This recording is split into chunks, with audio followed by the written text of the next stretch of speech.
আমাদের কুরবানি দেওয়ার আগে আমাদের এই মাসালাগুলো আমাদের মাথায় রাখতে হবে, এগুলা জানতে হবে।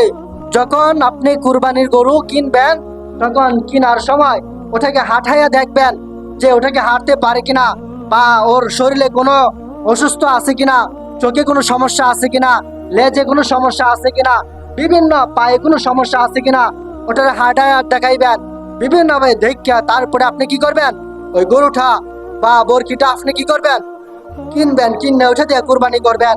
তাহলে আমরা প্রত্যেকের জানা দরকার, যে বোঝার দরকার যে আমরা কুরবানি করব একমাত্র আল্লাহ তাআলার জন্য।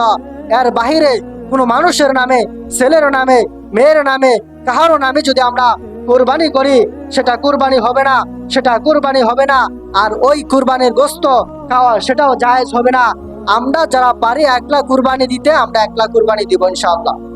যারা পারি তারা কি করব, একলাই কুরবানি দেব ইনশাআল্লাহ। যদি ছাগল পারেন, একটা ছাগলই দিবেন।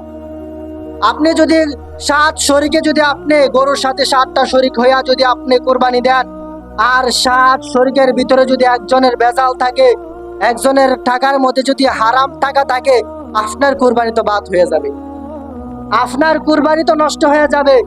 তাহলে এর চাইতে ভালো না যে একলা কুরবানি দেওয়া? এর চাইতে ভালো না যে গরুর সাথে যদি আপনি শরীক না হইয়া নিজে একটা ছাগল পারেন, একটা ছাগল কুরবানি দেন? এটা আপনি নিজেরটা তো নিজে জানেন যে আমার টাকাটার ভিতরে কোনো ঝামেলা আছে কিনা, বা আমার নিয়তটা সহি আছে কিনা। আপনারটা তো আপনি জানেন, কিন্তু 7 জনের সাথে যে আপনি দিবেন, 5 জনের সাথে যে আপনি দিবেন, 4 জনের সাথে যে আপনি দিবেন, আপনারটা আপনি বলতে পারেন, বাকিগুলা তো আপনি আর বলতে পারেন না। তো বাকিগুলার ভিতরে যদি কোনো সমস্যা থাকে, তাহলে বাকি সবার কুরবানি নষ্ট হয়ে যাবে। সতর্ক থাকতে হবে। আর যারাই কুরবানির সাথে শরীক হইয়া কুরবানি দিবেন, মানুষ যাচাই করবেন, মানুষ যাচাই কইরা তাদেরকে শরীকে আনবেন, তাদের সাথে শরীকে কি করবেন, কুরবানি দিবেন।